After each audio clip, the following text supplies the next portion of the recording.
Para vocês entenderem o peso do que aconteceu naquela noite, eu preciso contextualizar como as coisas funcionam lá em casa. O Ricardo, meu marido, é um homem bom. Sério, ele é. Ele é esforçado, gerente de projetos numa agência de publicidade grande aqui de São Paulo. Ele acorda às 6 da manhã, volta às 9 da noite, vive estressado com prazos, metas e clientes. Eu o amo. Estamos casados há 8 anos. Mas o Ricardo tem um defeito grave, que infelizmente acomete muitos homens da idade dele. Ele se deslumbra fácil. Ele acha que sucesso é ter o carro do ano na garagem, mesmo que a gente tenha que pagar o seguro parcelado em 10 vezes. Ele acha que poder é falar alto, usar terno de corte italiano e ter um relógio pesado no pulso. Ele vive nessa corrida dos ratos, tentando provar para os outros que chegou lá. Bom, antes de continuar, se inscreva no canal e já curta esse vídeo, isso nos ajuda muito. Eu venho de uma escola diferente. Meu pai, o Sr. Alberto, era um homem que andava de camisa polo e mocassim velho. Mas ele construiu um império imobiliário começando com terrenos baldios na década de 70. Lembro-me de quando eu tinha 12 anos e ia com ele visitar obras. Cíntia, ele me dizia, apontando para um prédio esqueleto. Nunca grite que você é dona disso aqui. Deixe que o prédio fale por você. O dono do circo não precisa usar nariz de palhaço para aparecer. Ele só precisa ter a chave do portão. Quando ele faleceu, há 5 anos, eu assumi a holding familiar. A Imperial Empreendimentos. Eu sou dona, direta ou indiretamente, de metade das lajes corporativas de alto padrão dessa cidade. Mas eu não ando com uma placa de neon na testa dizendo "sou a proprietária". Eu prefiro a discrição absoluta. Meus bens são administrados por um escritório de advocacia de confiança, e eu apareço apenas quando estritamente necessário. Para o Ricardo e para o resto do mundo, eu vivo da herança modesta e confortável que meu pai deixou. Ele acha que eu passo o dia cuidando do jardim e lendo romances. E eu nunca fiz questão de corrigir essa visão, porque sempre achei que isso protegia nossa relação da ganância. Mal sabia eu que essa omissão seria o teste final do nosso casamento. Naquela terça-feira, o Ricardo chegou em casa elétrico. Parecia que tinha ligado o dedo na tomada. "Cíntia, amor, conseguimos!" Ele gritou, jogando a pasta de couro no sofá bege da sala. "Fechamos! Finalmente fechamos!" Eu estava podando uma samambaia, tranquila. "Fecharam o quê, querido?" "O contrato com a Torre Millennium. Vamos ocupar 3 andares inteiros. O 15º, o 16º e o 17º. É o prédio mais chique da cidade, Cíntia. Vista 360 graus, heliponto, segurança biométrica, elevador inteligente. É o topo do mundo. A agência vai para outro patamar." Eu sorri internamente. Eu sabia que eles tinham fechado. Eu tinha aprovado a ficha cadastral da empresa dele na semana anterior. Lembro de ter pensado: olha só, o Ricardo vai trabalhar no meu prédio favorito. Que bom, amor. Fico feliz por você. Sei o quanto você queria sair daquele escritório antigo no centro. E tem mais. Ele continuou, correndo para o quarto para escolher a roupa. Hoje à noite vai ter o jantar da assinatura. O CEO, o Dr. Hélio e o diretor de operações, o Beto, vão jantar no restaurante do próprio prédio para receber o contrato final da imobiliária. E eles convidaram as esposas. É um evento de gala, Cíntia. Ele parou na porta do quarto, voltou e me olhou de cima a baixo. Eu estava com uma calça de linho cru e uma camisa branca simples, sem maquiagem. Amor, por favor, hoje à noite, capricha, tá? Como assim, Ricardo? Ah, você sabe. Não vai com aquele seu estilo hippie chique. Coloca aquele vestido de marca que eu te dei no Natal. Usa umas joias vistosas. O Beto, meu diretor, é muito exigente. Ele repara em tudo. Quero que eles vejam que eu tenho uma mulher. À altura. Sabe? Uma mulher de sucesso. Ricardo, eu sou uma mulher de sucesso. Eu não preciso me fantasiar de árvore de Natal para isso. Eu sei. Ele disse impaciente. Mas o Beto julga muito a aparência. E não fica falando muito das suas plantas ou dos seus livros, tá? Só? Sorri, concorda e seja elegante. Deixa os homens conversarem sobre negócios. Aquilo doeu. Foi uma alfinetada fina, cirúrgica, no meu orgulho. Ele queria que eu fosse um acessório, um troféu polido para colocar na estante e mostrar para o chefe. Respirei fundo. Pensei na frase do meu pai. O dono do circo não precisa de nariz de palhaço.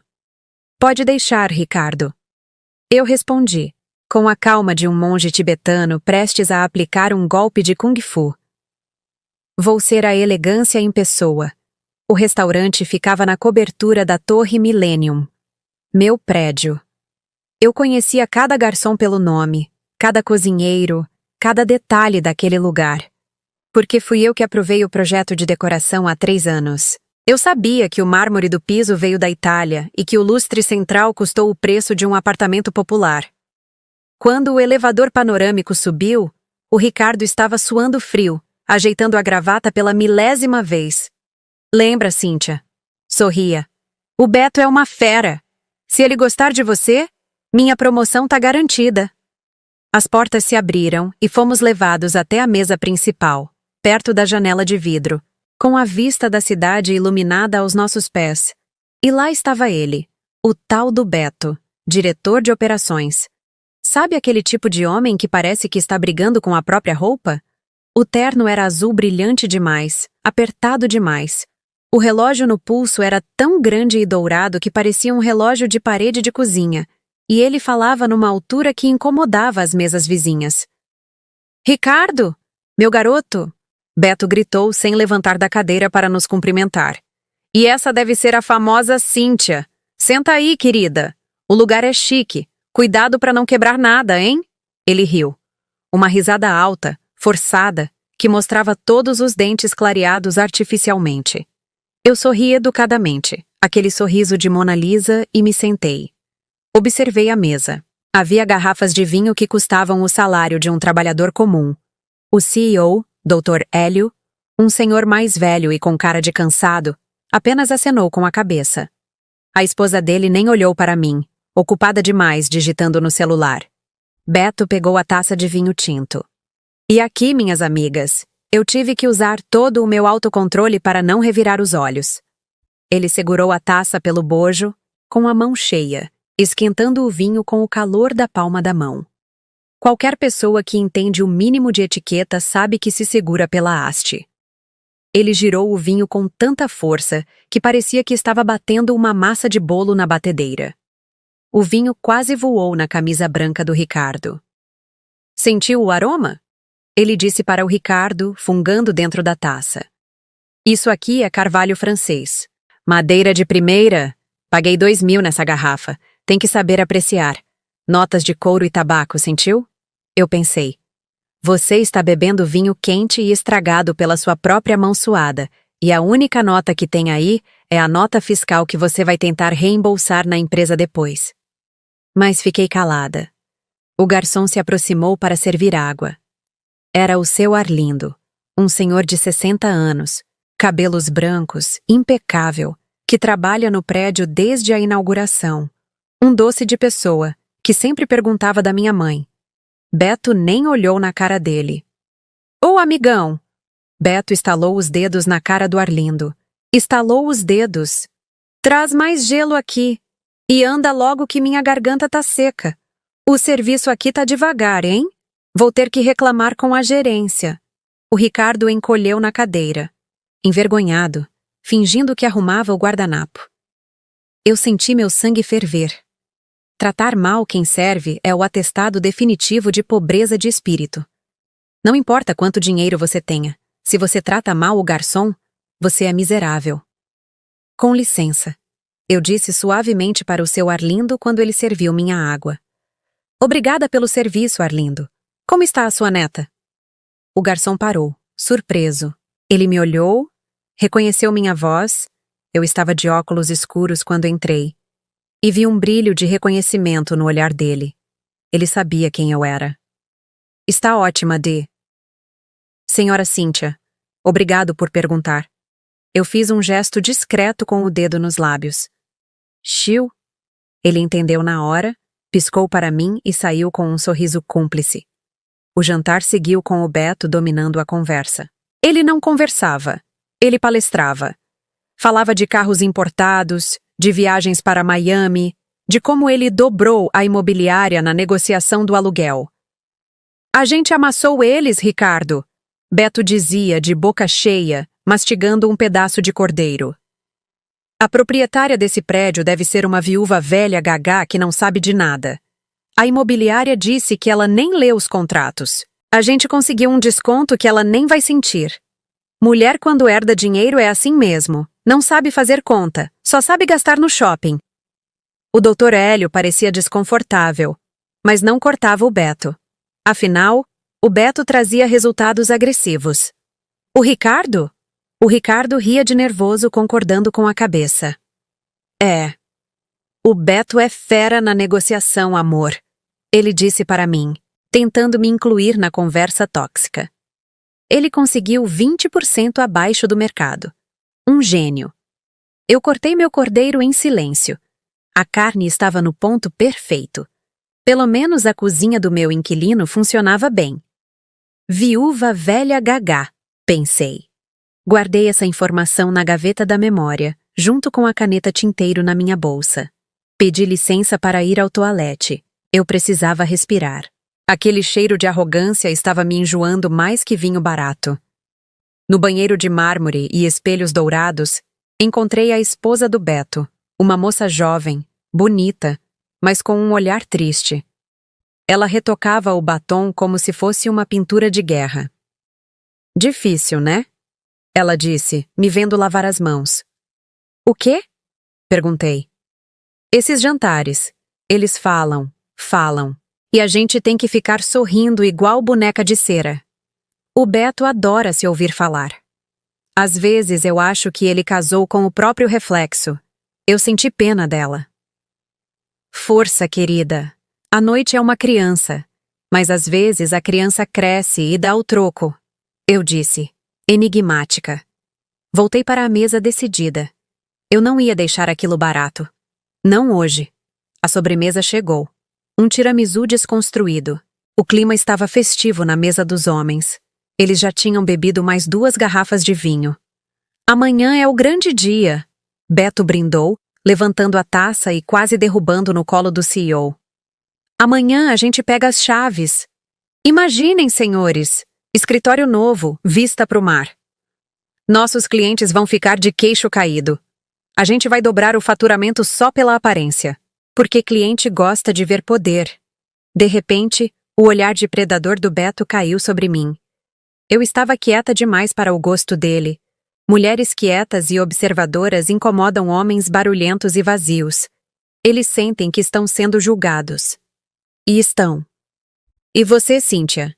Ele perguntou, limpando a boca no guardanapo de linho com força desnecessária, manchando o tecido branco de vinho. Tá muito caladinha. O gato comeu sua língua?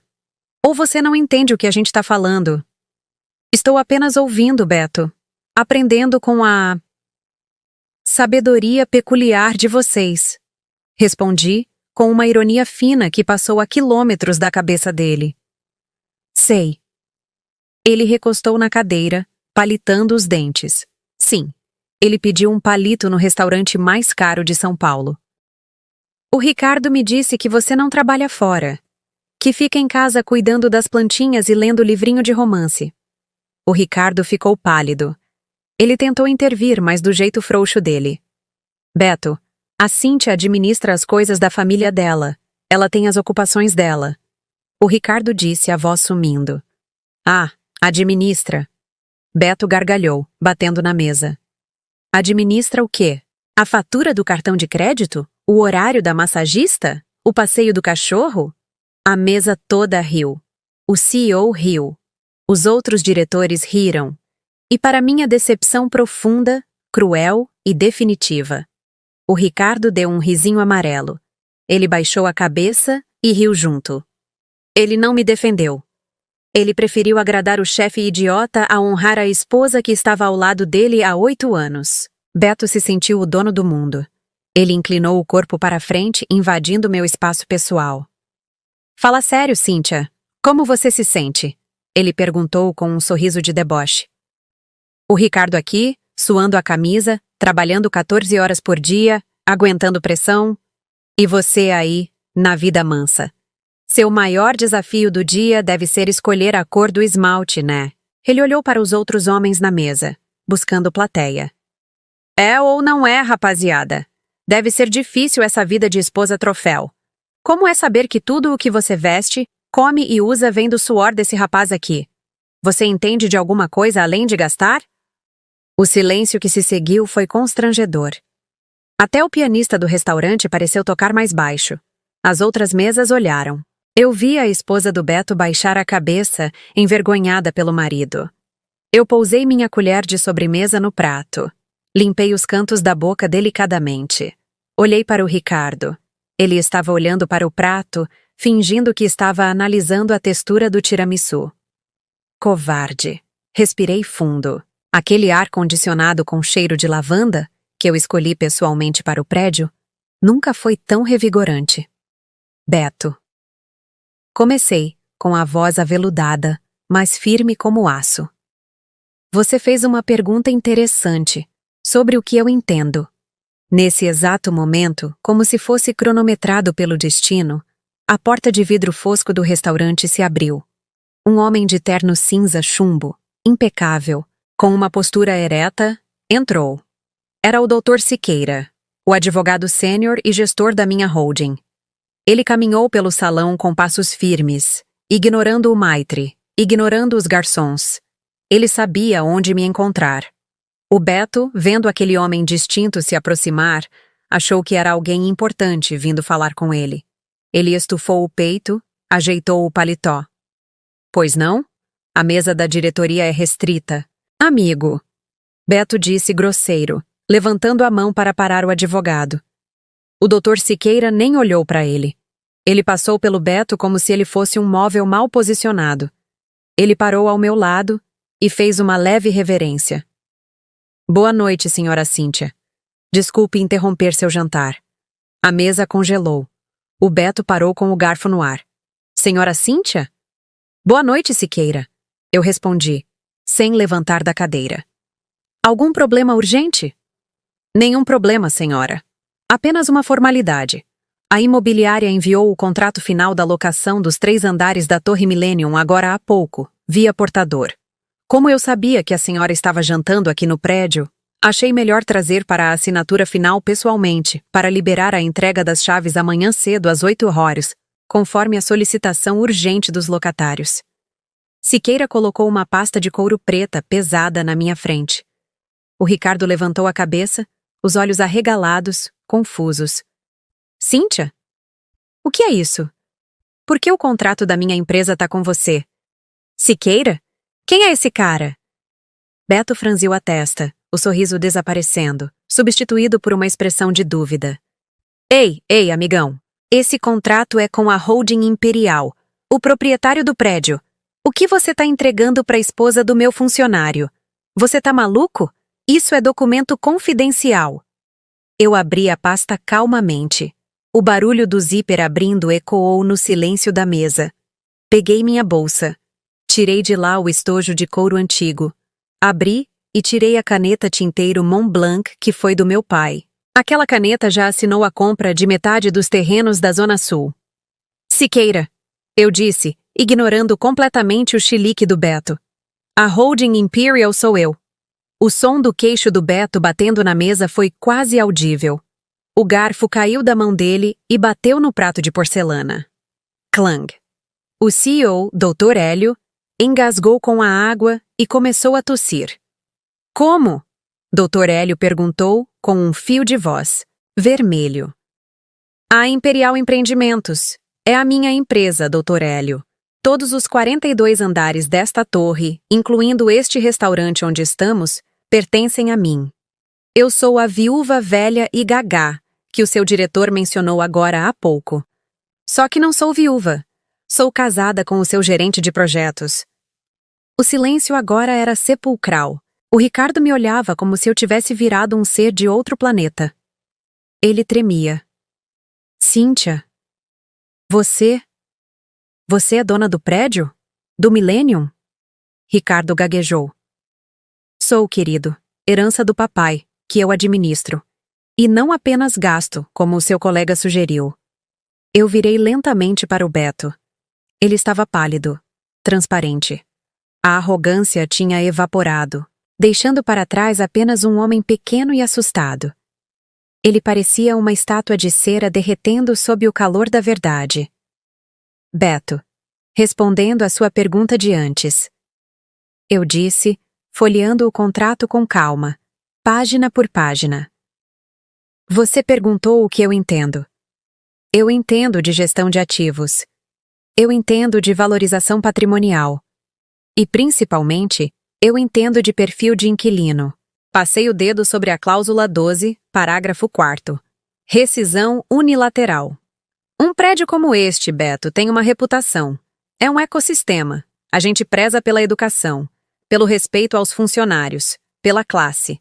E sabe o que desvaloriza o meu metro quadrado? Gente mal educada.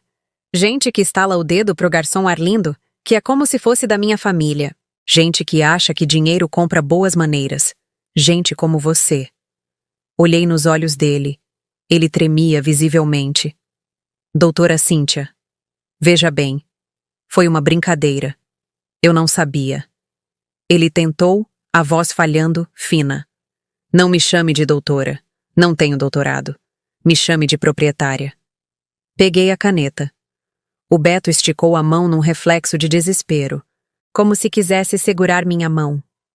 Não! Por favor!